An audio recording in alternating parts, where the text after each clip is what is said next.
Praise అలాడ్ హల్లెలూయా. ప్రభువైన యేసుక్రీస్తు నామం పేరిట మీ అందరికీ శుభోదయం. ప్రియా దేవుని బిడ్డలారా, ఈ 11వ తేదీ 1వ నెల 25వ సంవత్సరంలో ఆ దేవదేవుని సన్నిధిలో మనమందరం చేరి ఏకోజాములో కరెక్ట్గా ఇప్పుడు 4-5 నిమిషాలు అయినట్టుగా ఉంది. ఏకోజాములో ఈ టైంలో ఆ దేవదేవుని సన్నిధిలో మనమందరం చేరి ఆ మహోన్నతుని ఘనమైన నామమును సన్నుతించుటకు, స్తుతించుటకు, గణపరచుటకు, ముఖ్యంగా ఈ విధంగా అందిన ఆహారాన్ని మనం పంచుకోవడానికి, షేర్ చేసుకోవడానికి, ఒకరికొకరం దేవుని వాక్యాన్ని, అలాగే ప్రార్థించుకోవడానికి, పరిశుద్ధాత్మ దేవుడు మనకిచ్చిన ఈ అనుబంధాన్ని బట్టి, ఈ ఆత్మీయతను బట్టి ఆ దేవదేవునికి స్తుతులు స్తోత్రములు చెల్లిస్తూ ఉన్నాను. చాలామంది బిడ్డలు నాకు తెలుసు ఈ టైంలో లేచి ప్రార్థిస్తూ ఉంటారు. హల్లెలూయా, హల్లెలూయా.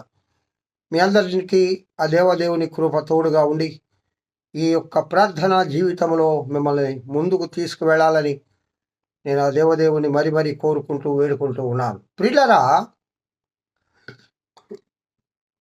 ఈ దినము మనము పరమగీత ప్రసంగ వాహిని అనే అంశాన్ని గురించి ధ్యానం చేసుకుంటూ ఉన్నాం. ఈ పరమగీతముల గ్రంథము ఇప్పుడు గ్రంథ పరిశోధన దగ్గరికి వచ్చాం. అంటే ఈ అధ్యాయాలు 8 అధ్యాయాలు ఉన్నాయి కదా, ఈ 8 అధ్యాయాలలో ఏమేమి చెప్పబడింది అని కొంచెం వివరంగా తెలుసుకుని ఆ తర్వాత ఒక్కొక్క వచనాన్ని మనం ధ్యానం చేసుకుందాం. గ్రంథ పరిశోధనలో 3 భాగాలు. ఒకటి ప్రేమ ప్రారంభం, 1వ అధ్యాయం 1వ వచనం నుండి 3వ అధ్యాయము 5వ వచనం వరకు. తర్వాత క్రీస్తు వివాహం సఫలీకృత మగుచున్నది. దేవుని వివాహం సఫలీకృతమవుతుంది, జరిగిపోబోతున్నది. అది 3వ అధ్యాయం 6వ వచనం నుండి 5వ అధ్యాయం 1వ వచనం వరకు. తర్వాత ప్రేమ అభివృద్ధి చెందడం, ప్రేమ డెవలప్మెంట్ కావడం, వృద్ధి చెందడం. అది 5:2 నుంచి 8:14 వరకు.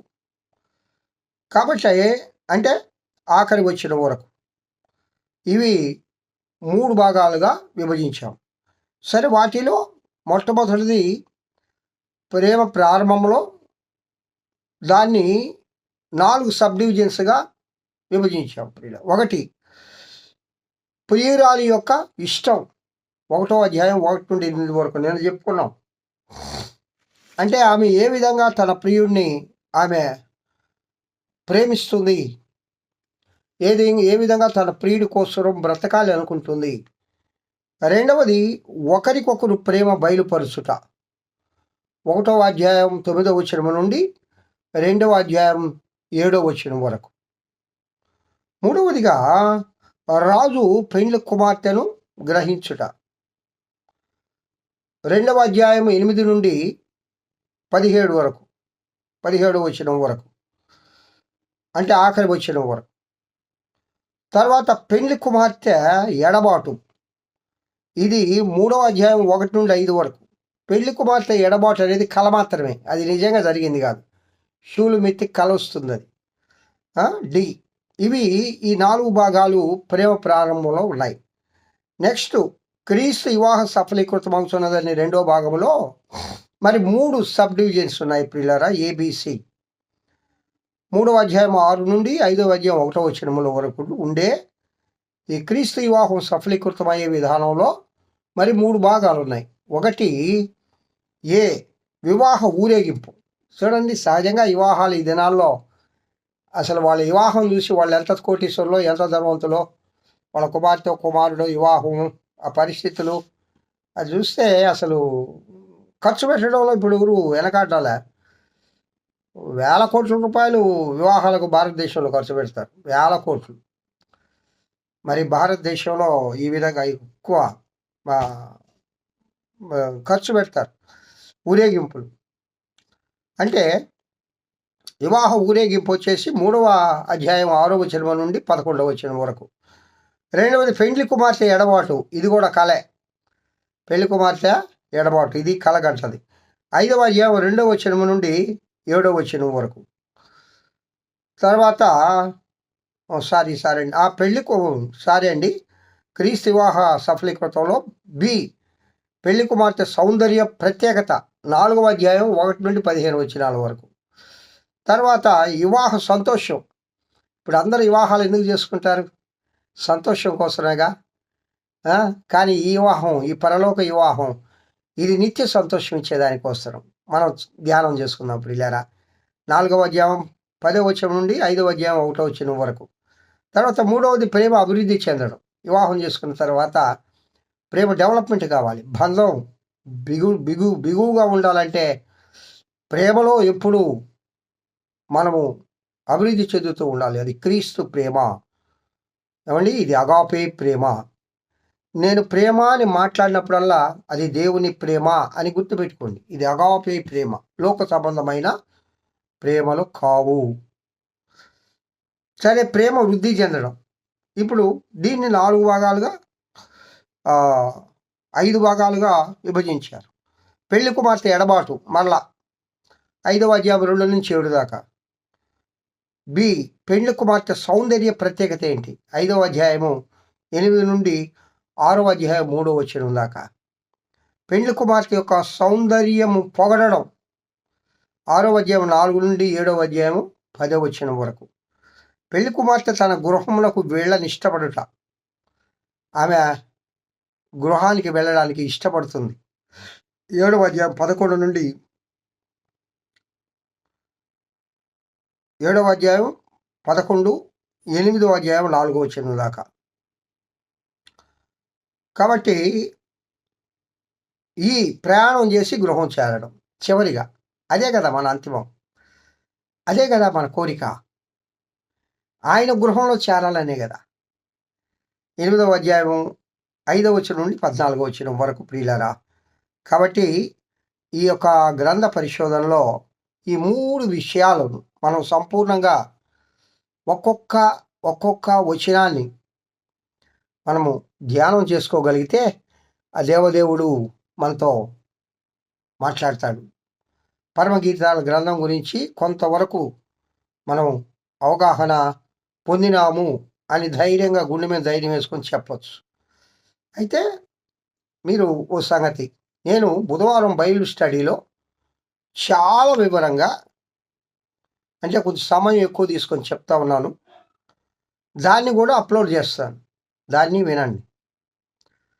అయితే ఇక్కడ మాత్రం కేవలము కొద్ది నిమిషాల్లో ఆ దినము అందిన ఆహారంలో మనం తిన్నాం కదా, మనకి ఏ ఆత్మీయ బలం కలిగింది, మనకు ఈ వాక్యం వినడం వల్ల ఎలాంటి కృప మనం ప్రభు దగ్గర పొందుకోగలం, ఈ వాక్యాన్ని బట్టి ఏ విధంగా మనం జీవించగలుగుతూ ఉన్నాం అనేది ప్రియులారా మనం తెలుసుకోవాలి. పరమగీతములలో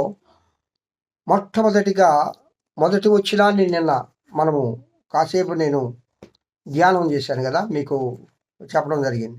సొలొమోను రచించిన పరమగీతము. సొలొమోన్ మహారాజు పరమగీతముల గ్రంథం రచించాడు. సొలొమోన్ అంటే అసలు ఆయన జీవిత చరిత్ర ఏంటి, ఆయన భక్తి విధానం ఏంటి, ఆయన పరిస్థితులు ఏంటి, ఆయన ఏ విధంగా యెరూషలేముకి రాజు కాగలిగాడు, ఏ విధంగా యెరూషలేము దేవాలయాన్ని కట్టించాడు, ఆయన ఏ విధంగా ప్రార్థించాడు, ప్రారంభోత్సవ ప్రార్థన ఏంటి, పునాది రాళ్ళు వేసేటప్పుడు చేసే ప్రార్థన ఏంటి, దేవునికి ప్రతిష్ఠ చేసేటప్పుడు దేవాలయాన్ని ఆయన ఏ విధంగా ప్రభు దగ్గర ప్రార్థించాడు, అంతిమంగా ఆయన వృద్ధాప్యంలో అన్ని స్త్రీల వలన శోధింపబడి ఆయన విగ్రహారాధన ఎందుకు చేశాడు, తిరుగా ప్రభు దగ్గరకు ఆయన వచ్చాడా, దేవుడు ఆయన క్షమించాడా, ఈ విషయాలన్నీ కూడా ప్రియులరా వివరంగా దాదాపు 10 రోజులు పట్టొచ్చాము. ఇన్ని రోజులు పట్టిన ఇబ్బంది ఏమి లేదు. కానీ మనం తెలుసుకోవాల్సిన వ్యక్తి సాల్మాన్ గారు మనం తెలుసుకోవాల్సిన వ్యక్తి. సమాధానం. సాల్మాన్ అంటేనే సమాధానం. ఆయన రాజ్యంలో యుద్ధాలు లేవు. సరే, ఇప్పుడు మనకి సమాధానం కావాలి కదా, మనకి సమాధానం కావాలి, మనము సంతోషంగా జీవించాలి, మనం ఆనందంగా ఉండాలని కోరుకుంటాం. కాబట్టి మనము అనుదినము తప్పకుండా వినండి. మీకు టైం ఉన్నప్పుడు ఎప్పుడైనా సరే వినడమే కాదు, వీటిని మీరు నోట్ చేసుకోండి. నోట్స్‌లో మెయింటైన్ చేయండి. రాసుకోండి. ఇది మనకు కొంతవరకు అవగాహన చేసుకోవడానికి అనేక మార్లు చదువుకొని, ఇంకా ఇతరులకు మీరు పరిచయం చేయండి. మేము గొప్ప గొప్ప దైవజనుల దగ్గర విని, వారి పాదాల దగ్గర కూర్చొని విని, అలాగే అనేక చోట్ల సువార్తలో పాల్గొని, పరిశుద్ధాత్మ దేవుని పాదాల చెంత చేరి ఆయన దగ్గర కన్నీరు కారిస్తే ప్రభు మమ్మల ఇలా నడిపిస్తూ ఉన్నాడు. యవన ప్రాయంలో దేవుని బిడ్డల దైవ సేవకులతో దేవుని సేవలో తిరిగిన ఆ అనుభవం, పరిశుద్ధాత్మ దేవుని నడిపింపు, ఈ విధంగా ప్రియులారా కొంతవరకు మేమేం బైబిల్ పండితులు అని, లేకపోతే మీరు ఇదంతా బాగా తెలుసు అని అసలు నాకు లేదండి. నాకైతే ఆవగింజలో అర్ధభాగం అంతా కూడా తెలియదు. ఇంకో సంగతి చెప్పిన, సముద్రంలో ఒక చిన్న నీటి బొట్టు లాంటి వాడిని కూడా నేను కాదు. అంత కూడా తెలియదు దేవుని గ్రంథంలో. ఏదో ఆయన కృపలో ఆయన వాడుకుంటూ ఉన్నాడు. అందుని బట్టి ఆ దేవదేవునికి వందనములు, స్తుతులు, స్తోత్రములు చెల్లిస్తూ ఈ దిన అనుదిన ఆహారాన్ని ఇంతటితో ముగిస్తూ ఉన్నాము. రేపటి దినము మనము మరలా సల్మాన్ జీవిత చరిత్ర గురించి మనం తెలుసుకుంటాం. దేవుడు మిమ్మల్ని దీవించును గాక. మహోన్నతుడా స్తోత్రం. ఈ యొక్క అందిన ఆహారాన్ని విన్న బిడ్డలందరినీ మీరు దీవించి ఆశీర్వదించమని యేసు నామమున పేరిట వేడుకొంచున్నాను తండ్రి. ఆమేన్.